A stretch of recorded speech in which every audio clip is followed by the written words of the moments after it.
পুরুষদের জন্য একজন স্ত্রীকে লাইনে আনার জন্য 3টা চিকিৎসা আল্লাহ পাক দিয়েছেন। যদি কারো স্ত্রী এরকম বেপথে যায়, বিপদগামী হয়ে যায়, 1 নম্বর হলো তাকে উপদেশ দিতে হবে, ভালো কথা বুঝিয়ে শুনিয়ে তাকে সৎ পথে আনতে হবে। 2 নম্বর হলো যদি এই উপদেশে কাজ না হয় তার বিছানা আলাদা করতে হবে। আপনি বিছানা আলাদা করে দেখেন কি হয়। অনেক মহিলা 50% মহিলাই দেখা যাবে এতে করে শুদ্ধ হয়ে গেছে, পরিশুদ্ধ হয়ে গিয়েছে, যে তার স্বামী তার বিছানা থেকে আলাদা করে দিয়েছে। এতে করে তারা সংশোধনে চলে আসে।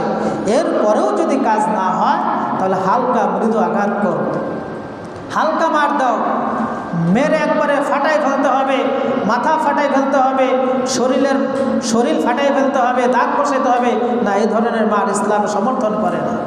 মৃদু আঘাত কর। নবীজি সাল্লাল্লাহু আলাইহি ওয়াসাল্লাম বলেন মেসওয়াক দিয়ে মারার কথা। মেসওয়াক কতটুকু হয়? সর্বোচ্চ 1 বিঘা হাত। তো ধরবে কোথায় আর মারবে কোথায়? 1 বিঘা হাতের মধ্যে যদি ধরে তাহলে অর্ধেক তো মেসওয়াক হাতের মধ্যেই আছে, আর একটা অর্ধেক হলে বাইরে।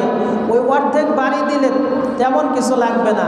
কিন্তু মহিলার মধ্যে যদি আত্মমর্যাদা, আত্মসম্মানবোধ বলতে যদি কিছু থেকে থাকে, তাহলে সে চিন্তা করবে আমার এতটুক মারি তার জন্য যথেষ্ট, এতটুক আঘাত তার জন্য যথেষ্ট। এই জন্য স্বামীর প্রতি মহিলাদের জন্য অনুগামী হতে হবে, স্বামীর কথা মতো চলতে হবে। স্বামী যেভাবে চলতে চায়, চালাতে চায়, ওইভাবেই চলতে হবে। এতদিন আমার বাপ মার কাছে ছিলাম, বাপ মা যেভাবে চালিয়েছে সেভাবে চলেছি, অথবা মা বাবার কথা অমান্য করেছে, মা বাবা অনেক সময় বাধা দিয়েছে অথবা দেয় নাই। মা বাবার অনেক কিছু ছাড় দেয়, কিন্তু আমি যখন স্বামীর বাড়িতে যাব তখন স্বামী তো আমার সব কিছু ছাড় দিবে না।